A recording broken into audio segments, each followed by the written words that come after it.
बहुत बधाई। आदरणीय सभापति महोदय, मैं आपका धन्यवाद देता हूं कि इस ऐतिहासिक चर्चा जो 150वीं वर्ष में हो रही है उसमें मुझे बोलने का मौका मिल रहा है। वंदे मातरम के आज हम 150वें वर्ष के बाद दोबारा हम लोग इस सदन में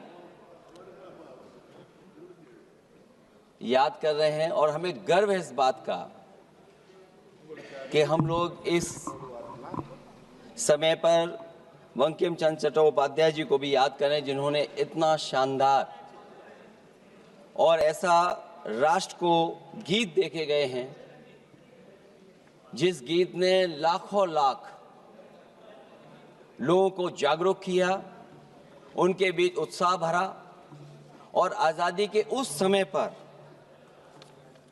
जिस समय अंग्रेजों के खिलाफ लड़ाई लड़ी जा रही थी, वंदे मातरम हमें ऊर्जा देता था, हमें ताकत देता था, हमें एकजुट कर करके अंग्रेजों के खिलाफ लड़ने का एक माध्यम बनाता था। वो वंदे मातरम के गाने पर आज जब 150 वर्ष हो रहे हैं, मुझे बोलने का मौका मिला, इसके लिए मैं आपका बहुत बहुत आभार और धन्यवाद देता हूं। ये वंदे मातरम जिस तरह के हमारे पूर्व में कांग्रेस पार्टी के नेता गौरव गोगोई ने जो बात रखी, उस भावना से जोड़ता हुआ और वंदे मातरम की भावना से जुड़ता हुआ, जिस समय कलकत्ता के कांग्रेस के अधिवेशन में रविन्द्रनाथ टैगोर जी ने गीत गाया, उसके बाद लोकप्रियता इसकी आम लोगों के बीच पहुंच गई। और जब कभी भी लोगों को अंग्रेजों के खिलाफ लड़ना होता था तो यही वंदे मातरम का नारा देकर के लोगों को जोड़ने का काम करते थे। हमारा कोई भी आंदोलन रहा हो, स्वदेशी आंदोलन रहा हो, उसमें भी हम लोग इसी नारे के साथ चले। वंदे मातरम को लेकर के हम लोग इतना देश को एकजुट कर दिए कि अंग्रेज घबराने लगे। और जब अंग्रेज घबराने लगे तो जहां कहीं भी वो देखते थे कि ये नारा लग रहा है, वहां पर देशद्रोही का कानून लगाकर लोगों को जेल भेज देते। ये भी इतिहास है कि जिस समय बंगाल में बच्चों ने गाना गाया, इस गीत को अपने क्लासरूम में गाया, उस समय भी अंग्रेजों ने उनके खिलाफ मुकदमा लगा के उन्हें जेल भेजने का काम किया। ये वंदे मातरम अंग्रेजों ने बैन भी कर दिया। 1905 से लेकर के 1908 तक बैन कर दिया गया और बैन के बाद भी लोग माने नहीं, हमारे क्रांतिकारी लोग माने नहीं और वंदे मातरम को हमेशा उन्होंने अपने दिल और दिमाग में रखा और जनता के बीच में इस आंदोलन को आगे बढ़ाते रहे। सभापति महोदय, जो हमारे सत्ता पक्ष के लोग हैं वो हर चीज को ओन करना चाहते हैं। ये 150वें वर्ष में जब हम वंदे मातरम याद कर रहे हैं, बंकिम चंद्र चट्टोपाध्याय जी को हम याद कर रहे हैं कि उन्होंने इतना महान गीत हमें दिया है।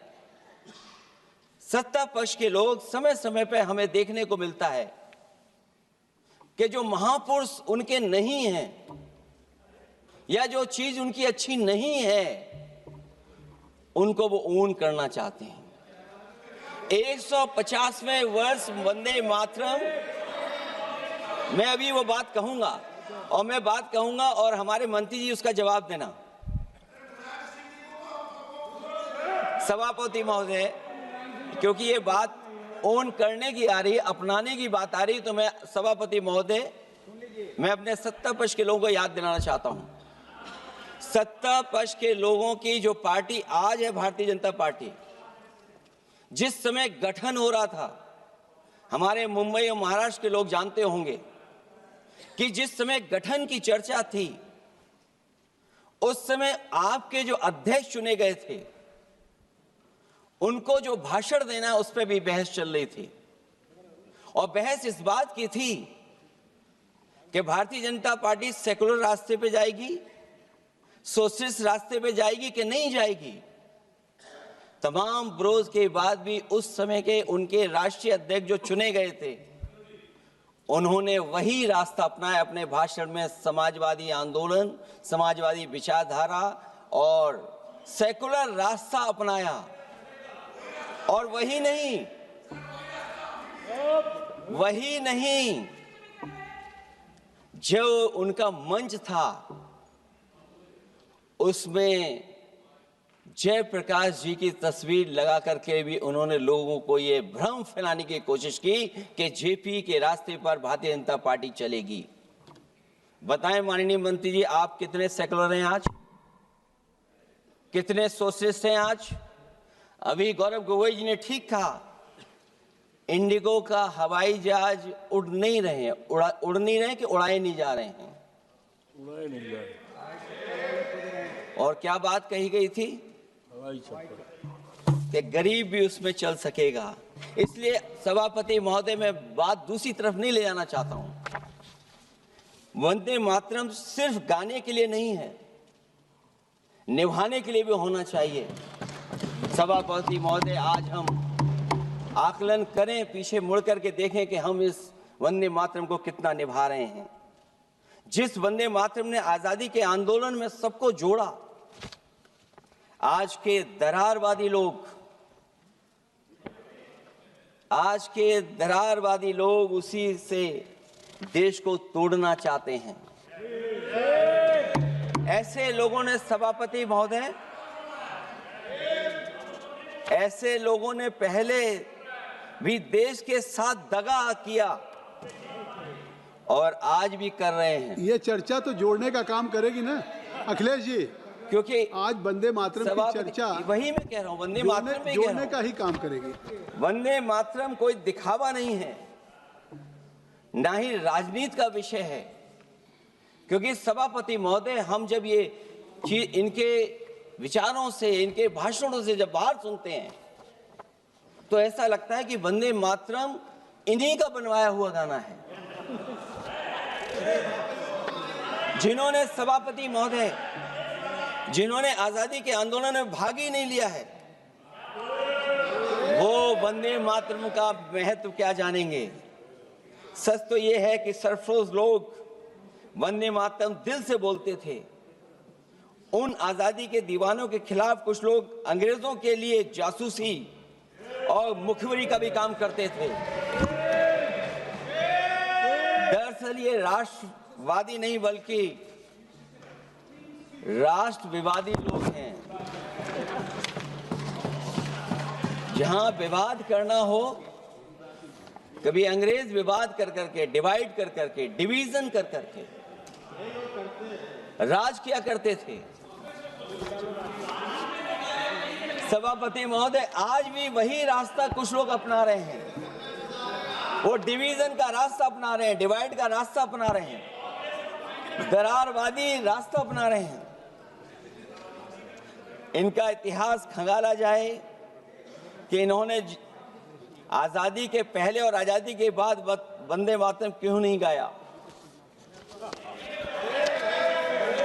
ये सभापति महोदय, आज जब हम वंदे मातरम पे इतनी चर्चा कर रहे हैं, जिस भाव से हम लोग यहाँ बैठे हैं, कम से कम ये भी खंगाला जाए इतिहास में कि वंदे मातरम कुछ लोगों ने कब गाया।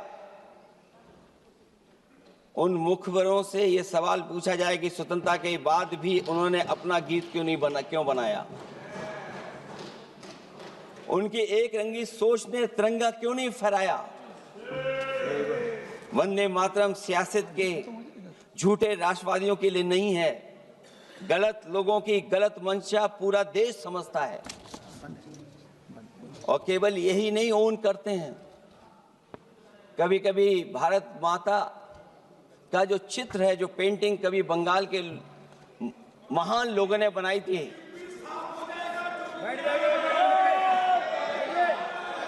सभापति महोदय इनको देख लीजिए और फिर बैठ जाओ।